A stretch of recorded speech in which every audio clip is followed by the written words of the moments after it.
Olá, estamos dando início a mais um programa Debates Le Monde Diplomatique Brasil, uma iniciativa do jornal Le Monde Diplomatique Brasil em parceria com a TV PUC, com o canal universitário e com a TVT, a TV dos Trabalhadores. Hoje nós vamos tratar um tema que está cada vez mais sensível e sendo discutido por toda a sociedade. Aliás, não só no Brasil, como no mundo. Nós vamos tratar da questão do racismo e nós vamos tratar do enfrentamento do racismo, particularmente pelas mulheres negras. Então, para tratar desse tema, nós convidamos duas mulheres que são pesquisadoras e militantes, ativistas dessa causa, né? Eu quero apresentar para vocês a Tauá Pires. Obrigado, Tauá, por estar com a gente aqui. A Tauá é historiadora, ela é formada pela Universidade Federal de Pernambuco, é especialista em gestão de políticas públicas de gênero e raça pela Universidade de Brasília, e ela é coordenadora da área de juventudes, gênero e raça da Oxfam Brasil. Quero apresentar também para vocês a Fabiana Pinto, que é uma pesquisadora e uma ativista também. E ela é pesquisadora do Instituto Marielle Franco e é articuladora política do movimento Mulheres Negras Decidem. Muito obrigado também, Fabi, por estar aqui, né? Então, vamos dar início a esse debate, essa conversa, né, que interessa a todo mundo e que está trazendo para o primeiro plano da discussão política a participação das mulheres negras, né? Então, eu queria começar perguntando para Tauá. Tauá, esse tema e essa emergência das mulheres negras na política, ele é novo? Ele já existia antes? Nós temos aí histórias que vêm desde a Lélia Gonzalez e de outros assim, que estão apontando esse caminho, mas parece que a situação mudou, não é? Olá, Silvio. Primeiro, dar boa tarde para vocês, né? Dizer que é uma alegria voltar aqui ao programa e é uma alegria voltar aqui junto com a Fabi, que eu admiro bastante, do Mulheres Negras Decidem, das nossas parceiras aí também do Instituto Marielle Franco. Então, primeiro, agradecer em nome do Oxfam Brasil e dizer que estou muito feliz de voltar. E, na verdade, o que a gente está acompanhando nesse momento, que pela primeira vez na história a gente tem o maior número de candidaturas de pessoas negras para prefeitos e vereadores do que pessoas não negras, não é algo desse momento que a gente está vivendo, é algo que eclode nesse momento, mas que, como você mesmo falou, Silvia, é fruto de muitas pessoas que vieram antes, né, que estavam militando, mesmo não estando ocupando espaços de poder, não abriram mão de fazer essa disputa política, como no caso da Lélia Gonzalez, da própria Benedita, que está aí também no espaço político, que já passou por vários diferentes desenhos de mandato, e também de outros ícones históricos, né, como a Teresa de Benguela, enfim, dizer que, na verdade, o que a gente está vivenciando nesse momento no país, e que a gente vê também em outras partes do mundo, é fruto de uma mobilização bem antiga, especialmente das mulheres negras. A gente não pode esquecer que 2015 foi um ano que teve a Marcha das Mulheres Negras em Brasília, e eu trago esse dado como um dado emblemático, porque a marcha, ela teve como resultado uma carta não para as mulheres negras, mas para o conjunto da sociedade. Então, essas mulheres negras são as mulheres que estão no dia a dia tocando a nossa sociedade, se não nos espaços de decisão e de poder, né, porque existe sim essa subrepresentação, mas são elas que são as lideranças dos territórios, que estão na frente das famílias, que estão nas frentes também mais propositivas, no momento como a gente está vivenciando de crise, quem traz proposta, quem traz inovação. Isso, na nossa opinião, certamente é o movimento de mulheres negras. Muito bom. Fabiana, você que vem do Instituto Marielle Franco, deixa eu aproveitar a oportunidade e perguntar para você, e a Marielle tem o que a ver com esse processo todo? Boa tarde, Silvio e Tauá e todo mundo que está assistindo a gente. Primeiro, né, também é um prazer estar aqui, enfim, representando o Instituto, falando também pelo movimento Mulheres Negras Decidem, que eu integro. E sobre essa questão que você levantou inicialmente e respondendo também, né, o que a Marielle tem a ver com isso tudo. Eu acho que a Tauá, ela trouxe uma questão importante, que é a marcha de 2015, e aí logo depois da marcha de 2015, né, em 2016, que é a eleição da Marielle, né, que é quando ela se elege, no Brasil inteiro a gente também tem a eleição, enfim, a gente tem a eleição, por exemplo, da Áurea Carolina, que hoje está vindo para a prefeitura, a gente tem a eleição das juntas, né, enfim, a própria Talíria também, e a Mari aqui no Rio. Eu acho que a Marielle, assim, como esse grande símbolo que ela se tornou hoje, mas pensando no momento da candidatura dela, da eleição dela e do que estava sendo construído naquele momento, né, que ela colocou o seu corpo à disposição para uma política institucional, ela representa esses esforços assim que vieram antes de nós, né, de mulheres negras como Lélia Gonzalez, como Benedita, que são inspirações para nós, mas ela representa esses corpos negros de mulheres negras que ousaram entrar na institucionalidade e, enfim, colocar o seu corpo à disposição ali da luta política e institucional. E a sua morte, né, seu assassinato, ao meu ver, eu acho que ao ver da família, né, da Marielle também, que é quem funda o Instituto Marielle Franco, mas eu posso tratar disso um pouquinho mais depois, representa o que poderia significar um silenciamento de uma luta política, né, das mulheres negras, que ganhou muito espaço de 2016, nesse curto período de tempo, né, até 2018, no seu assassinato, na verdade, representa uma força política ainda maior para que outras mulheres negras não permitam esse silenciamento, não permitam que se tenha outras Marielles, não no sentido, enfim, da força política que ela era e que ela foi, porque o Instituto esse ano fez um trabalho que foi realmente resgatar o que foi esse período enquanto ela esteve na Câmara do Rio.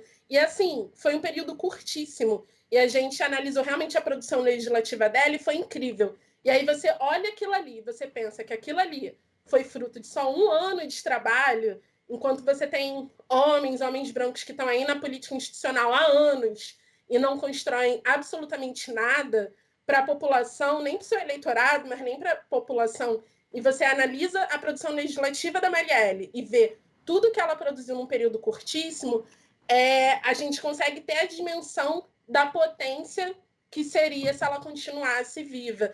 Então, eu acho que a Mari representa tanto essa potência quanto também essa força que vem depois do seu assassinato, que é não permitir que isso aconteça com outras de nós, né? Silvio, eu queria só dialogar rapidinho, porque a Fabi traz várias coisas que são importantes do perfil dessas mulheres, né? De 2016 para a política, porque é um ano bem controverso, a gente sabe que também tem um avanço de outras bandeiras mais conservadoras ou neopentecostais, mas essas mulheres que vão ocupar essas cadeiras, elas têm perfis de militância, né? Então, a Talíria é professora, a Áurea vem do movimento hip hop de luta por moradia, a Marielle também vem de uma mobilização com projetos também sociais, é educadora, enfim. Então, uma mudança de perfil, isso é muito importante falar, porque quando a gente fala da necessidade da gente ampliar essa representatividade, é a necessidade da gente ver a sociedade representada nesses espaços, né, do parlamento, da Câmara, do Legislativo, enfim. Porque o maior grupo demográfico que a gente tem no Brasil hoje são as mulheres negras, 27% da população é constituído de mulheres negras, só que tem só 3% de mulheres negras no parlamento, então é uma conta que não bate. Ou seja, as pessoas que estão hoje ocupando, legislando, fazendo o desenho das políticas, não necessariamente elas conseguem representar e têm uma noção da realidade do chão para poder fazer essa concepção de políticas. Então, é muito importante fazer esse destaque de uma mudança que foi pequena, mas que gera um impacto grande, porque se abre um espaço maior para que diferentes tipos de candidaturas ocupassem, E eu digo isso porque também vieram os novos mandatos, né? Esses desenhos de mandatos coletivos, coisas que a gente não estava habituado no espaço político brasileiro, e mesmo essas candidatas que entram sozinhas, elas entram com desenhos coletivos de estruturas mesmo de mandato. Então, é importante trazer o que significa uma liderança política comunitária entrar nesse espaço, porque ela não entra sozinha, ela carrega muitas outras pessoas e ela carrega a realidade junto com ela, diferente do que a gente está acostumado a ver dentro do ambiente político, né, que já se consolida como desenhos, sei lá, pessoas que estão na política porque são de família de políticos há muitos anos, né, ocupando esses espaços, ou de determinados setores como agropecuária, setores religiosos, enfim, são pessoas que têm um perfil, mas não necessariamente que conseguem representar devidamente os diferentes setores da sociedade, né? É isso também que está em jogo. É isso que está em jogo. Ontem, inclusive porque nós íamos ter essa conversa hoje, eu fui pescar no YouTube e peguei uma roda de conversa da Marielle, no Rio de Janeiro, quando ela tinha 9 meses de mandato, né? Ela foi a uma casa, não sei se vocês conhecem esse evento, né? Mas é uma conversa em que ela se coloca à disposição das pessoas que estão participando e muito mais ouve do que fala, né? Quer dizer, e ali a gente tem uma cineasta negra que se apresenta, tem uma cantora que até se expressa numa canção linda, assim, né? Mostrando também a que veio, né? E eu fiquei impressionado porque a discussão estava em torno dos temas do dia a dia, da qualidade de vida, do futuro profissional, não é? Muito diferente das discussões na Câmara Municipal, onde você tem os lobbies empresariais que estão fazendo o seu jogo de leis com interesse privado, né? Quer dizer, essa característica de trazer a qualidade de vida para o centro da discussão, né? Fabiana, você quer comentar um pouco? Isso é uma novidade ou não? Sim, com certeza. Eu acho que resgatando também a Marcha das Mulheres Negras de 2015, quando você fala sobre qualidade de vida, né, tem um conceito que as mulheres negras trabalham e defendem, inclusive agora em âmbito também institucional, né, que é o bem viver. Eu digo isso de defender também em âmbito institucional, porque esse ano a gente fez a Agenda Marielle Franco.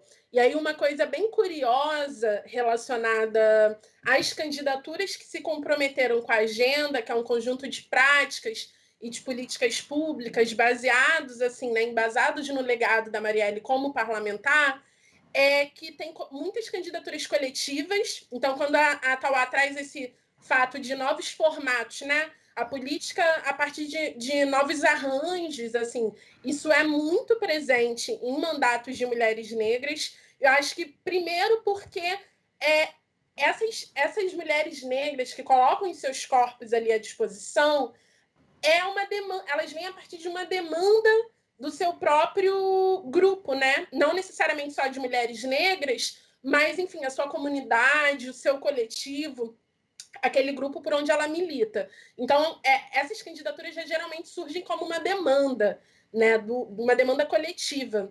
E aí, um aspecto interessante sobre isso é que 20% dessas candidaturas que se comprometeram com essas práticas e com essas políticas eram candidaturas coletivas e muitas levavam o nome Bem Viver no nome mesmo da candidatura. E eu achei isso assim. Aí eu comecei a ver uma, aí eu vi outra de Pernambuco, aí eu vi outra do Rio. Aí eu, gente, que coisa fantástica, assim. Porque o significado que é você pensar, é isso, né? Você pensar um novo modo de viver, um novo paradigma, assim. O que é a qualidade de vida, afinal, né? É eu ter os meus direitos garantidos, é eu ter, enfim, transporte, é eu ter saúde. Bem viver é um termo também que eu sou da saúde pública, né? Sou formada em saúde coletiva, e é um termo que a gente usa muito no campo da saúde, que é para poder pensar a saúde para além dessa coisa da ausência da doença ou não, mas é um conjunto, né, de direitos e de condições que o cidadão, enfim, a sociedade precisa ter para poder se garantir que se tenha, ok, eu tenho então qualidade de vida, né? É uma coisa mais ampla. E aí agora a gente tem isso muito trazido também por mulheres negras, esse termo em disputa ali, sendo colocado na política institucional, né, no campo eleitoral, o que é fantástico, porque nos dá realmente uma nova forma, assim, uma oportunidade de redesenhar essa cidade, pensando agora em eleições municipais, mas é uma possibilidade de redesenhar que cidade é essa que eu quero para eu viver, que direitos são esses que eu preciso para poder garantir uma qualidade, enfim, para o meu filho conseguir ir para a escola, para eu ter acesso à saúde de qualidade, para eu poder ter transporte de qualidade, enfim, que cidade é essa que eu estou querendo desenhar? E eu acho que as mulheres negras inovam muito nesse sentido enfim, quando elas estão nessa disputa política. Eu acho que a Marielle, quando você cita esse evento, assim, né? Isso acontecia muito, na verdade, dentro do mandato também. Isso provavelmente era uma atividade do próprio mandato, que era ter essas representações de setores da sociedade e de entender mesmo qual que é a demanda, porque uma coisa que também é muito forte é que, às vezes, a gente acha, né? Estou falando aqui um pouco, pensando até a saúde, né? Quando você fala de gestão de saúde, mas eu acho que na política isso também é muito presente. Eu sei o que a população precisa. E às vezes o que a população precisa daquele lugar não é, sei lá, saneamento. Eu tenho um exemplo, assim, um caso aqui do Rio, que foi um grupo, enfim, de gestores precisou ir a Manguinhos para poder... a gente vai fazer algumas melhorias aqui, vamos ouvir, então, a população, vamos fazer essa checagem. E aí eles estavam achando que a população ia falar, precisa de saneamento. Claro que isso também é importante, né? Precisa de uma outra unidade de saúde. E, na verdade, o que eles estavam precisando era que reativasse, a demanda deles era que reativasse um centro cultural. E estavam achando que ia chegar ali pedindo uma obra de saneamento. Então, eu acho que as mulheres negras trazem muito forte isso, de entender que realmente a gente não sabe tudo. Eu não posso falar pelo outro, eu não vou saber necessariamente de tudo, mas eu tenho que estar ali sempre disposta a ouvir e a escutar essas demandas e pensar as soluções para essas demandas. A Mari tinha muito isso, e, enfim, todos essas outras figuras políticas, né, que vieram depois da Marielle, mas também junto naquele mesmo momento ali em 2016, tem isso como uma marca muito forte. Pois é. Você sabe que tem mudanças que são mais visíveis, tem outras que não são tanto, né? Por exemplo, a presença dos negros na universidade. Quer dizer, isso se deveu a uma política pública, né? Mas ela transforma a realidade da universidade, né? Há pouco agora o Silvio Almeida lançou um blog e convidou o Mano Brown para inaugurar, né? Milhões de views já desse papo, quer dizer, você começa a ter uma presença no espaço público maior do que tinha antes, né? Quer dizer, agora, quando você fala assim que é importante, é uma indicação de mudança, e eu também concordo com isso, esses gabinetes coletivos, essas coisas assim, né? A presença no institucional, né?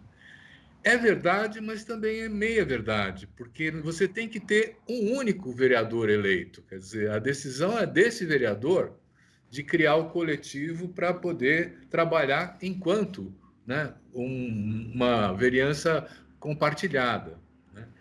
Essas questões, elas vão mudar muito a Câmara se nós tivermos 3, 4, 5 gabinetonas funcionando, né? Quer dizer, como é que você vê isso? É uma pressão para mudança institucional? É um aproveitamento de uma oportunidade para poder ter mais gente militando? Como é que é?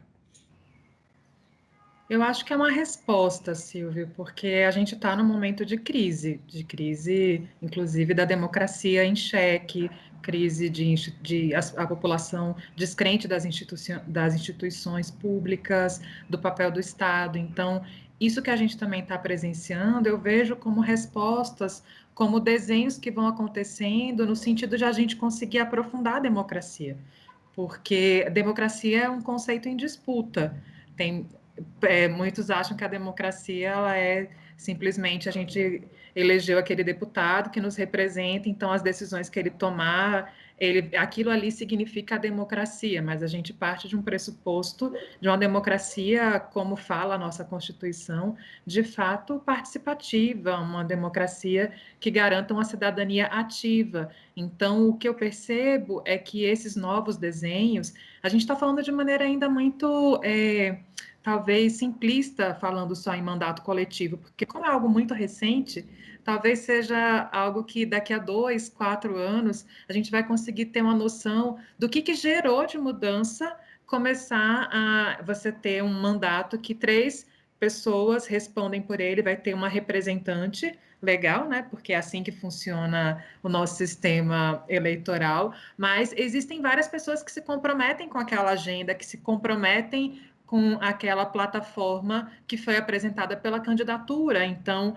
é uma forma também de você ter outros mecanismos de monitoramento da política, outros mecanismos de participação. Enfim, são desenhos que estão trazendo, talvez, diferentes respostas e trazendo um cenário mais propositivo diante do que a gente está vivenciando, que é um momento de fato de crise, né? De crise, inclusive, de democracia mesmo.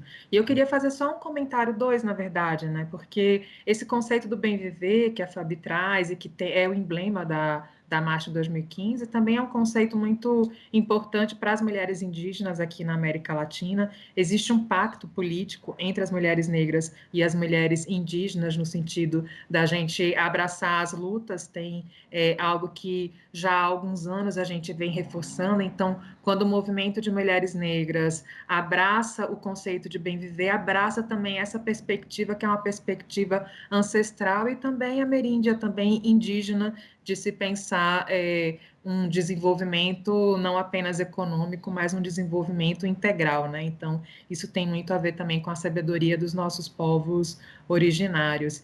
E outro comentário que eu queria fazer, porque me marcou muito, nós tivemos um projeto aqui na Oxfam Brasil, em parceria com outras organizações, há uns anos atrás, que chamava Hub das Pretas, e nós tivemos algumas ações em parceria com o mandato da Marielle. A Marielle recebeu as jovens para poder explicar o que era o dia a dia da vereadora, foi algo muito interessante. Construímos uma audiência pública em parceria também, e foi a primeira vez na minha vida que eu vi uma pessoa política chegar num evento e ficar do início ao fim, se inscrever para falar. Para mim era uma coisa um pouco estranha, né? Quando a Marielle entrou na sala, eu imediatamente fui perguntar: Marielle, você quer falar logo? Eu não sei, acho que você está com pouco tempo. Ela disse: não, fica tranquila, eu vim para participar. Sentou na plateia, se inscreveu, ouviu atentamente todo mundo numa postura de extremo respeito e completamente diferente do que a gente está habituado, né? Quem nunca participou de um evento que o político aparece ali no início? Aliás, tem vários políticos, depois todo mundo desaparece misteriosamente quando as pessoas vão começar a falar. Então, é disso que a gente está falando, de uma postura mesmo diferenciada, de escuta, do fazer político, de construção de fato coletiva. Eu acho que é isso também que a gente está começando a acompanhar com essa ampliação de mulheres negras que estão sendo eleitas, mas é bom dizer que ainda é muito tímido, né? Por mais que a gente tenha agora um cenário com mais candidaturas, as condições são completamente diferentes de competição, porque a gente sabe que no Brasil fazer uma campanha é algo extremamente caro.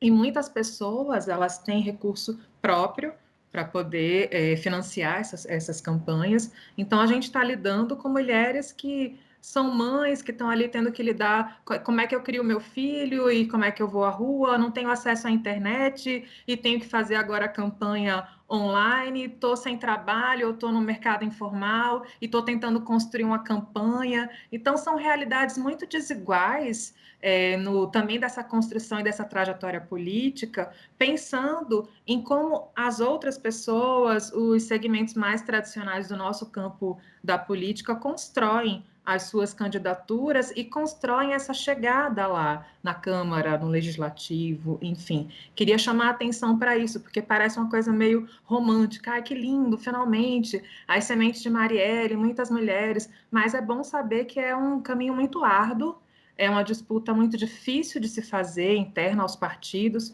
por mais que a gente tenha tido essa conquista recente também no STF agora, de trazer a questão da divisão paritária do fundo e de tempo de televisão, enfim, mas ainda não é a realidade e a maioria das pessoas que a gente vem acompanhando, seja pela agenda, pela adesão à agenda Marielle Franco, ou nos diálogos que a gente faz dentro da Oxfam Brasil, a gente percebe essa incoerência. São mulheres totalmente desestruturadas e tentando construir uma candidatura num ambiente muito competitivo e também com muitos ranços históricos do fazer político, né? É um desafio também a gente conseguir mudar essa chave e fazer com que, de fato, esse processo eleitoral ele seja mais democrático e mais participativo e mais inclusivo. Esse é um desafio também, né?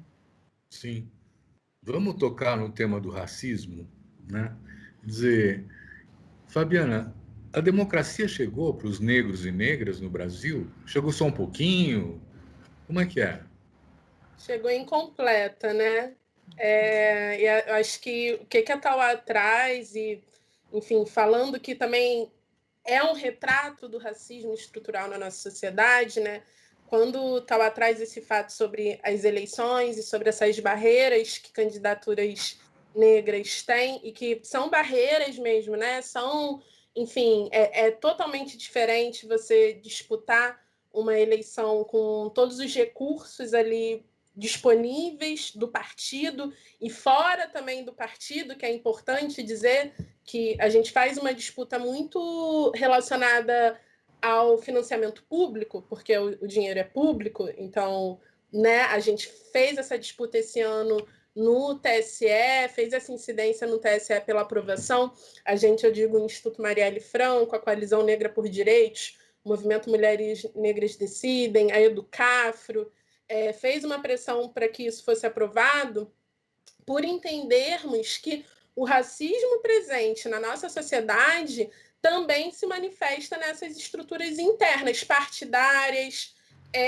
enfim, na própria justiça eleitoral, né, a forma que, enfim, certos ataques e certas barreiras existentes são tratadas, a celeridade que se trata um caso de violência política, que agora também é um tema muito importante que o Instituto está abordando, que, claro, né, o assassinato da Marielle é a expressão máxima do que é violência política no Brasil. Né? Um assassinato é a maior representação disso, do que é a violência contra esse corpo negro, o corpo dessa mulher negra.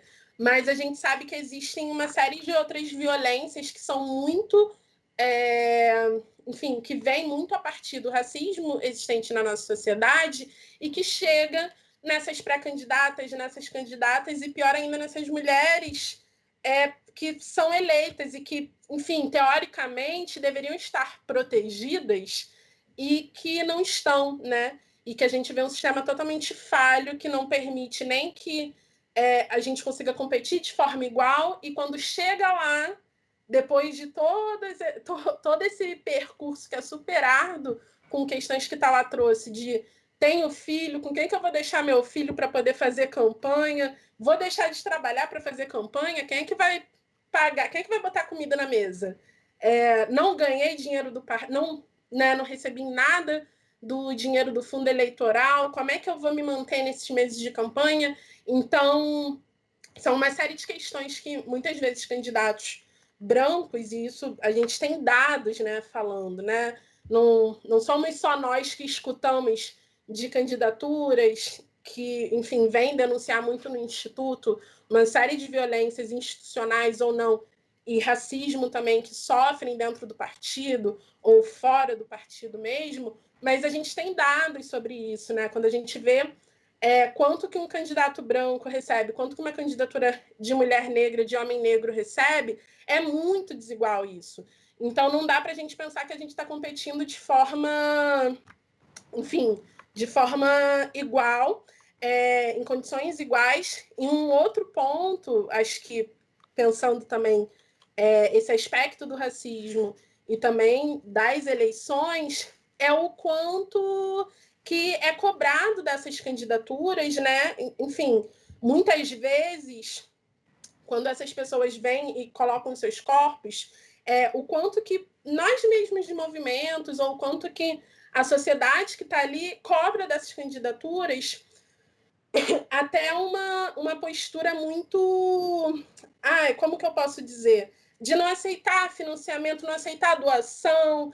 Mas você não pode isso, você não pode aquilo, você... E tudo mais, quando você analisa um outro candidato branco, não tem essa mesma cobrança, não tem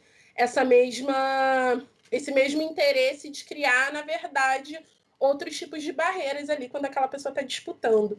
Então, enfim, acho que são esses alguns dos reflexos do racismo que está presente na nossa sociedade e dentro de estruturas partidárias, dentro da justiça eleitoral, dentro do sistema eleitoral como um todo, não é diferente, né? Muitas vezes, na verdade, é até mais potencializado, dada ali a circunstância de uma eleição. Uhum. Outro dia eu estava ouvindo um evento, a Jurema Werneck apresentando a ideia de que não dá para ser só, vamos dizer assim, não dá para fazer a defesa só da questão da discriminação racista, você tem que se envolver também com reconhecer que a sociedade é patriarcal, é machista, né? E que, então, a briga pelos direitos envolve também a questão do feminismo, né?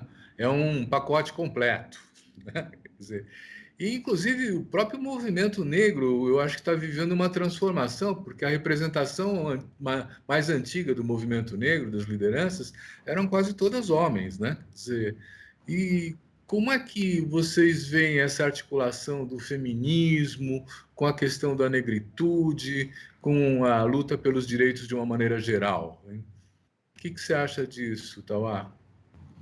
Estava pensando se as lideranças eram de fato homens, porque, enfim, a gente tem alguns homens que ganharam destaque, Abdias de Nascimento, enfim, mas essas mulheres, você citou a Jurema, que é nossa referência, a gente, quando vai ver os vídeos históricos de Marcha Zumbi mais 10, das grandes mobilizações políticas dos movimentos negros, se você olhar direitinho, elas estão ali na frente, segurando as bandeiras, as faixas. Então, essa presença das lideranças de mulheres negras dentro dos movimentos negros e dentro de grandes mobilizações nacionais é algo que está muito presente na nossa história. Acho que a marcha a gente está trazendo para 2015, mas a marcha não é um fato isolado. Ocorreu o encontro de mulheres negras agora 12 anos atrás, que se repetiu há 2 anos atrás, e tem essas construções que foram sendo feitas pela Marcha Zumbi, Marcha Zumbi mais 10, enfim, todos esses espaços que são, digamos, marcos históricos da luta dos movimentos negros, eu percebo que as mulheres estão ali, né? A Jurema está ali, a Sueli Carneiro está ali, a Mônica está ali de Oliveira também, a Lúcia Xavier está ali, tantas outras elas sempre estiveram ali, mas talvez por conta dessa coisa que você traz, das discriminações elas estarem interligadas, né? Então, até nesse aspecto, quem ganhava o destaque como intelectual acabava sendo um homem negro em detrimento de uma mulher negra. Então, são questões que a gente precisa olhar com uma lente diferenciada, porque para muitas pessoas o racismo ele é o xingamento, né?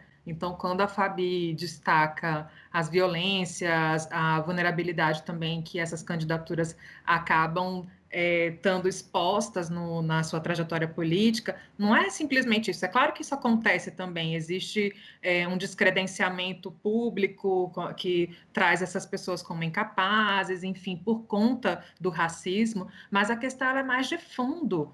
O racismo é como a máquina ela está engrenada, é como a coisa funciona de tal modo para estar perpetuando determinadas exclusões, perpetuando espaços de poder, perpetuando sistemas de privilégios e estruturas que estão colocadas no seio da nossa sociedade. É disso que a gente está falando, né? Do racismo, ele está estruturando de tal forma que, por mais que você faça os movimentos, como isso que a gente mencionou, amplia a candidatura, tenta fazer a disputa, mas a disputa você está lá atrás. As pessoas estão muito distantes de você em termos de condições, de acesso, de apoio, de suporte. Então, a estrutura do racismo, ela faz com que seja muito complicado e bem mais difícil você ter as conquistas quando seria, se você fosse primeiro uma mulher branca, no caso, e obviamente um homem branco com condições completamente diferenciadas para estar seja usufruindo os seus direitos, né, dizendo assim,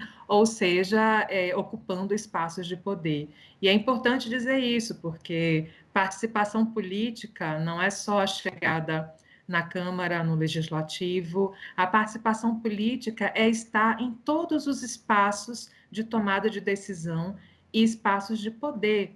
E é aí que a gente vê a questão do racismo, né? Porque a gente destacou, eu e a Fabi, que 27% da população é negra, mas quando a gente vê as pesquisas em termos de grandes direções, grandes presidentes de multinacionais que estão em postos de chefias, que estão em destaque. Agora tem uma pequena mudança no campo da comunicação, mas ainda muito tímida. Então, quando a gente vai ver essa cortina, onde estão as mulheres negras, se elas são a maioria da sociedade? Isso é o racismo. Isso é o racismo se estruturando dentro da sociedade, fazendo a máquina funcionar e fazendo com quem está à margem seguir a margem, quem está com poder ampliar o seu poder, né?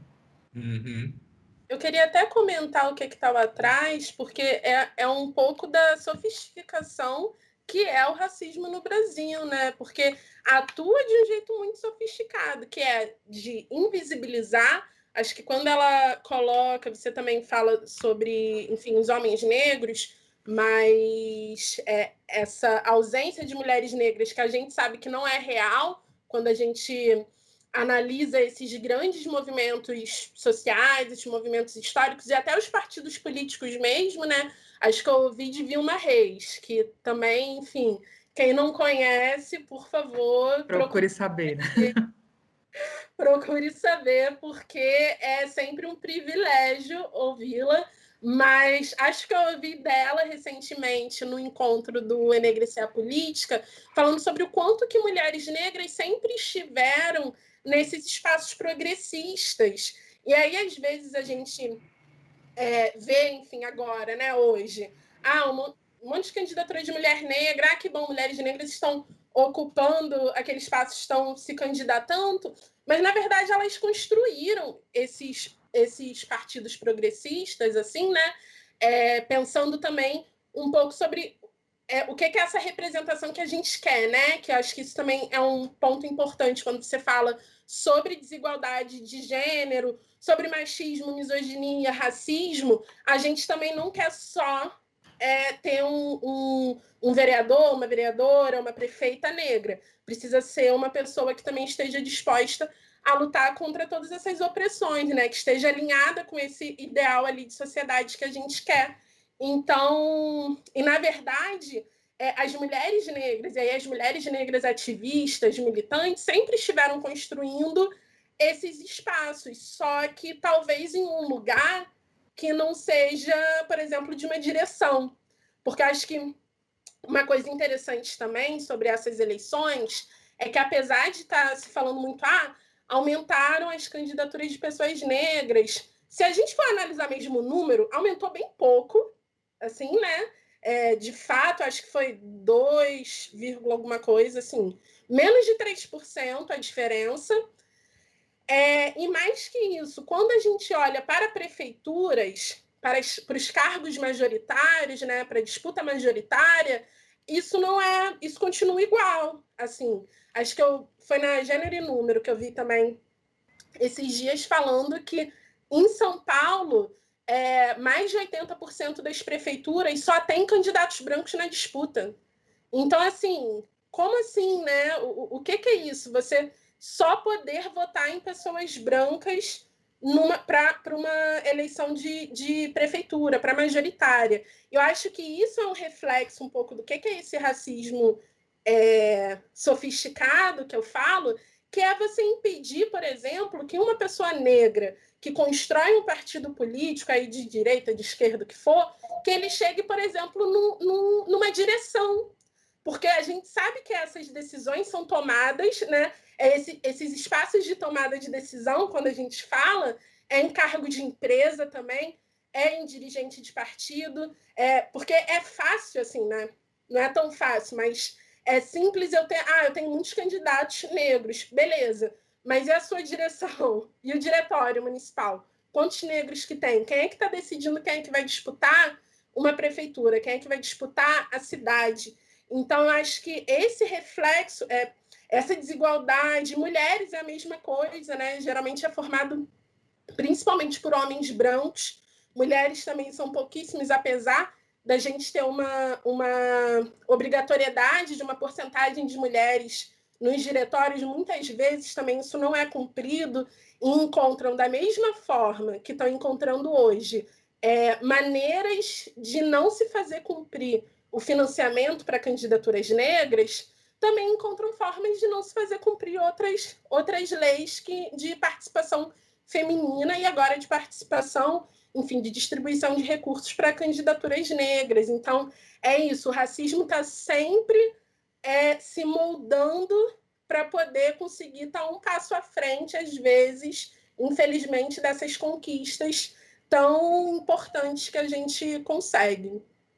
Silvia, eu queria fazer um gancho rapidinho, pedir licença para fazer um gancho na fala da Fabi, porque no dia 27 nós organizamos em parceria, a Oxfam Brasil e o Instituto Marielle Franco e o Instituto Afrolatinas, um debate entre candidatas a vereadoras negras e indígenas da cidade de São Paulo, maior cidade do país, que não tem nenhuma vereadora negra. Nós temos uma vereadora que é descendente de indígena, mas não tem nenhuma vereadora negra na cidade de São Paulo. Então, a gente promoveu um debate entre 8 candidatas. Existem mais candidatas do que essas que participam. Inclusive, no final, a gente fez um horário eleitoral que queremos, né, apresentando outras candidaturas. Um sonho de horário eleitoral, inclusive. Quem dera fosse assim.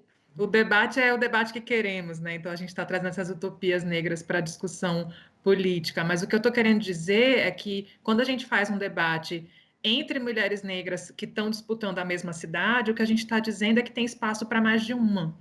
Que essa lógica de que a gente precisa, então, concentrar todos os esforços para poder eleger uma mulher negra é uma lógica que está equivocada, porque nos cálculos que a gente tem, a gente percebe que o cenário é um cenário de ampliação e que existe a necessidade da gente ter mais vereadoras, no caso aqui de São Paulo, negras, até porque aquela vereadora vai acabar ficando muito isolada e não vai conseguir mobilizar as pautas sozinha. Então, é necessário que essa construção seja coletiva. Então, aproveitando aqui o espaço, viu, Silvio, para fazer esse comercial, porque aí quem quiser assistir esse debate é só entrar no canal do YouTube do Instituto Marielle Franco, que tem o debate do dia 27, que nós fizemos com essas mulheres maravilhosas. E também tem um debate anterior que foi em âmbito nacional, que vocês também podem acompanhar e conhecer um pouco de desenhos diferentes de candidatura que estão aí nessa disputa da atual eleição. E acho que importante do que a gente tentou construir, que não é um debate de confronto, mas é um debate de construção de ideias e um debate propositivo para a sociedade. Então, deixo esse convite para quem está nos assistindo, de depois ir lá procurar no canal do YouTube e assistir os debates. Eu vou pedir para você falar um pouquinho mais desse debate, no seguinte sentido. E aí, a Fabiana, se quiser, também entra também para complementar, porque você está acompanhando isso no Rio de Janeiro, né? Quer dizer, quais são as propostas que são distintas das outras feitas por candidatas brancas, vamos dizer assim, né? Ainda que progressistas, vamos dizer assim, o que está dando identidade, o que diferencia essas candidaturas de mulheres negras? Eu acho que as pautas, elas atravessam pautas que são tradicionais, quando a gente fala sobre gestão municipal, então é óbvio que os temas centrais, educação, saúde, são temas que as mulheres negras também carregam, mas eu acho que o diferencial não é só os eixos que elas trazem, né, nos programas, mas é o compromisso que elas carregam, que é o que a gente falou no início, eu e a Fabi. Elas estão trazendo uma fala, seja da sua comunidade, seja dos grupos que elas militam, então elas têm compromissos com essas pautas que elas estão trazendo, não são pautas de retórica, que elas sabem que tem um apelo popular e que por conta disso elas vão estar falando publicamente que, por exemplo, precisa de mais creche. Elas têm um compromisso naquela comunidade que elas vivem, elas sabem a quantidade de creche, elas sabem de como está a situação no município de uma maneira muito diferente de outros candidatos que estão bem distantes da realidade. Então, eu diria que o grande diferencial talvez não sejam as pautas, são também, né? Porque é importante a gente ouvir de que forma elas traduzem esses problemas em torno de propostas, mas para mim o diferencial, eu diria que é esse compromisso que elas carregam nessas candidaturas.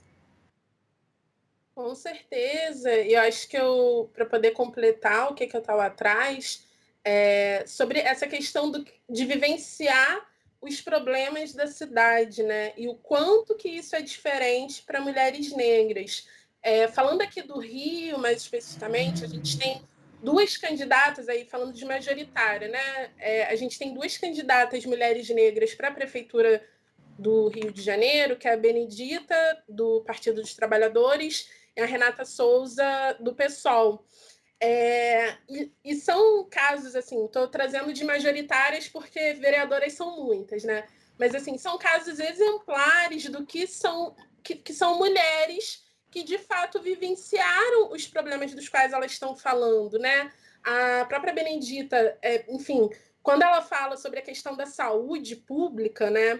E primeira infância, que também tem sido um debate muito forte, que eu, particularmente, tenho visto ser forte, principalmente em candidaturas de mulheres negras, o que, para mim, é muito simbólico, né?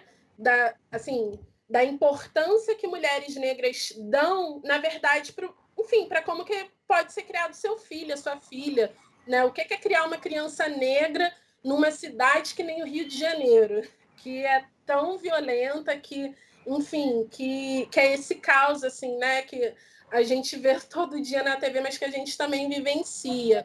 O que é pautar a saúde pública em municípios que, enfim, que a maioria da população às vezes é negra, e se não, que a maioria dos usuários do SUS são pessoas negras. Então, eu acho que, assim, a pessoa, né, a candidata que vivenciou aquele sistema e que sabe que realidade é essa que ela está falando, traz uma coisa inovadora quando a gente olha para outros candidatos que estão falando de problemas que muitas vezes eles não conhecem de fato e não entendem, não compreendem de fato. Mas, para além disso também, acho que é a questão da transversalidade, né?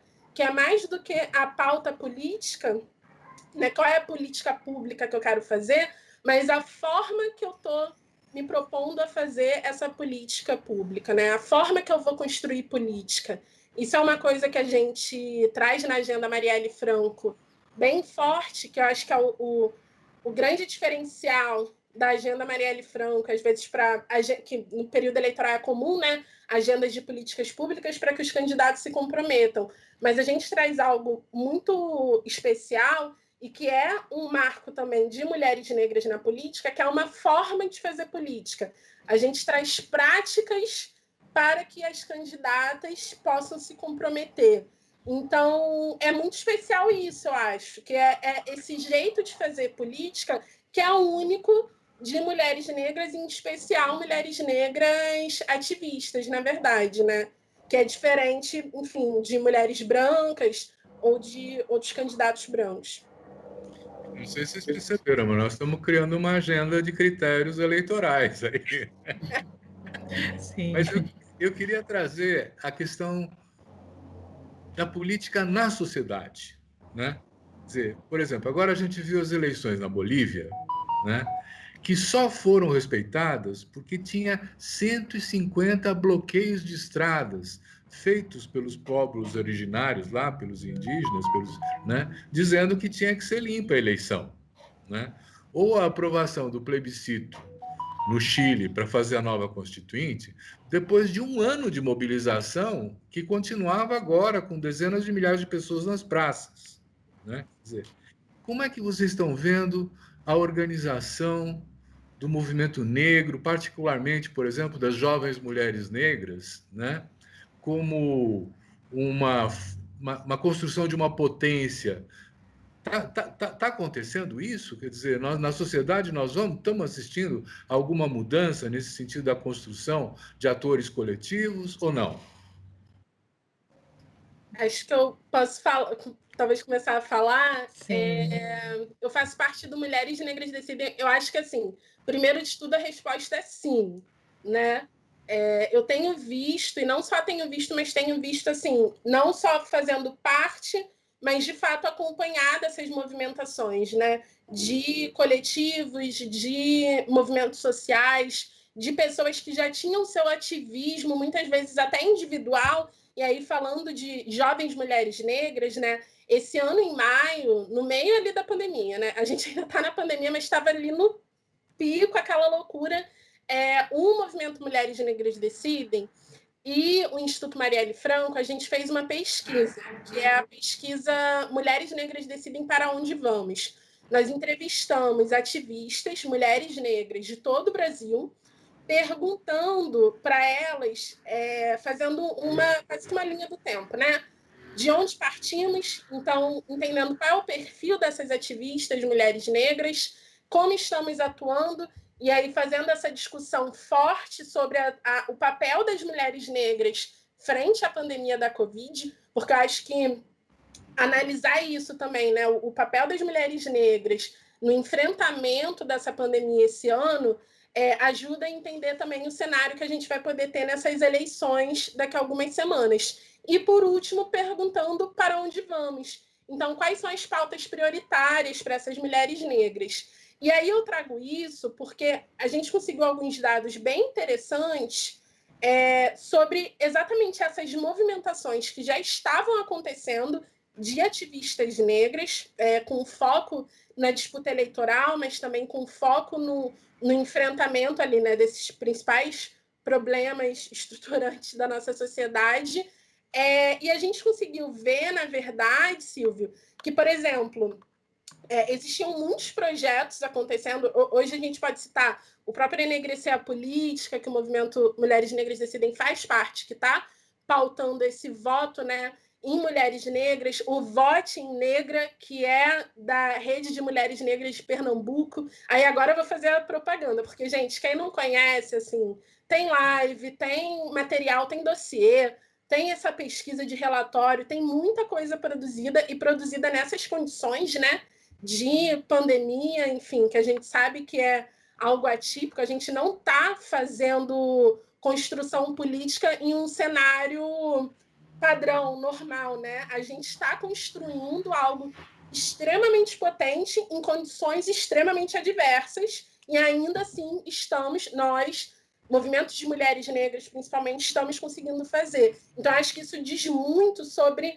a disposição mesmo que esse movimento social histórico no Brasil, mas esses movimentos também jovens que surgem agora estão tendo para essas eleições. O próprio Fórum Marielles, enfim, Me Representa, que também tem essa articulação com a pauta negra, o Instituto Marielle Franco com a Agenda Marielle Franco, com a própria plataforma antirracista nas eleições, tem feito todos esses movimentos com foco nas eleições municipais.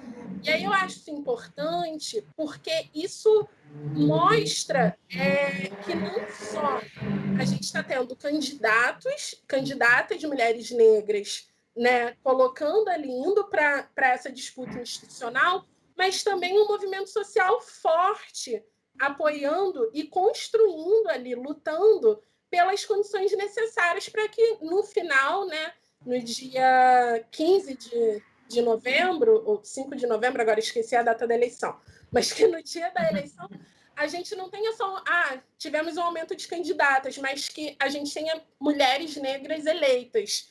porque é muito distante você ter um aumento de candidaturas. Você ter um aumento de candidaturas não significa que você teve um aumento de elegibilidade daquelas mulheres. E eu acho que o que os movimentos sociais e organizações, né, da sociedade civil, como a própria Oxfam Brasil e o Instituto, quando fazem esses debates, o que a gente está promovendo é que se tenha, de fato, ao fim das eleições, mais mulheres negras, mulheres indígenas eleitas, e que a sociedade também passe a reconhecer, né, esse grupo como um sujeito de transformação da sociedade, que traz, de fato, soluções. Eu vou dar só um exemplo, um dado do Mulheres Negras Decidem Para Onde Vamos, que eu achei fantástico, porque isso eu estou falando de uma pesquisa feita em maio, que quando a gente perguntou para essas mulheres negras ativistas, quais são as pautas prioritárias para um futuro pós-pandemia? As 3 pautas prioritárias que elas trouxeram, número 1, né, fortalecimento de uma saúde pública gratuita universal, do SUS. Número 2, educação popular, né, um fortalecimento da educação pública, educação popular. E o 3, que para mim foi surpreendente, foi a defesa dos povos tradicionais. Então, é essa agenda das mulheres negras, né, mulheres negras ativistas do Brasil, é essa agenda que a gente está tentando implementar com essas candidaturas, e é isso que a gente está passando para a sociedade, em forma de relatório, em forma de live, em forma de campanha, para que a sociedade também acredite nessa agenda transformadora que as mulheres negras, enfim, estão apresentando, né, para a gente. Muito bom, muito obrigado. Olha, a produção já está dizendo que nós estamos chegando perto do fim do nosso programa, né? Tem aí uns 3 minutos. Como você já apresentou essa visão aí partindo do Rio, eu queria pedir a Tauá que completasse, né, essa fala, falando um pouco do nível de organização que vocês percebem das jovens mulheres negras, se isso tem alguma novidade, né? Uns 3 minutos, Tauá, nós não temos mais que isso. Não, perfeito. Até porque a Fabi já foi brilhante e conseguiu fazer um levantamento de diferentes frentes e iniciativas que a gente tem hoje no campo nacional, como ela falou, produzindo conhecimento de qualidade, pesquisas, trazendo dados estatísticos, agregando informações de qualidade em tempos de fake news, né? Então a gente tem materiais aí com muita qualidade para poder adensar esse debate público. E eu só destacaria a Coalizão Negra por Direitos, que quando lança essa campanha de com racismo não há democracia, ela chama a atenção de que a gente precisa trazer esse debate para o centro. É necessário que a gente, para poder pensar qualquer mudança no país, qualquer aprofundamento de democracia, qualquer avanço que a gente mire dentro do momento que a gente está vivenciando, se não for trazendo a questão do enfrentamento ao racismo para o centro do debate, não haverá mudança. Né? A gente só consegue uma mudança efetiva se a gente conseguir se comprometer com essa luta antirracista, e se comprometer com a luta antirracista é fazer com que essa eleição, particularmente, não passe em branco. Então, já é uma convocatória que eu faço para quem está nos assistindo, de a gente realmente abraçar essa mudança que a gente está querendo, e isso passa por eleger pessoas negras, mulheres negras, para nos representar devidamente. Então, deixo essa chamada. A Oxfam Brasil não faz parte da Coalizão Negra por Direitos, mas a Coalizão Negra por Direitos nos referencia. A gente vem acompanhando desde o início da criação e, de fato, agrega muitos movimentos ali, tem toda uma mobilização que é bastante coletiva e representativa. Acho que foi muito assertiva essa iniciativa de criar a coalizão como um grupo que vai estar condensando a diversidade também que existe dentro do movimento negro. Não sei se você percebeu, Silvio, mas eu falava em movimentos, né? Não é um movimento só. Então, um pouco isso, e agradecer, deixar um abraço para vocês, dizer que foi um grande prazer participar desse debate novamente. Gente, quem quer agradecer sou eu. Quero agradecer muito a Tauá Pires e a Fabiana Pinto pelo trabalho que tiveram de se disponibilizar, participar, trazer toda essa riqueza de reflexão. E agradecer também a você que está nos assistindo e nos acompanhando esse debate. Né? Semana que vem tem mais. Muito obrigado.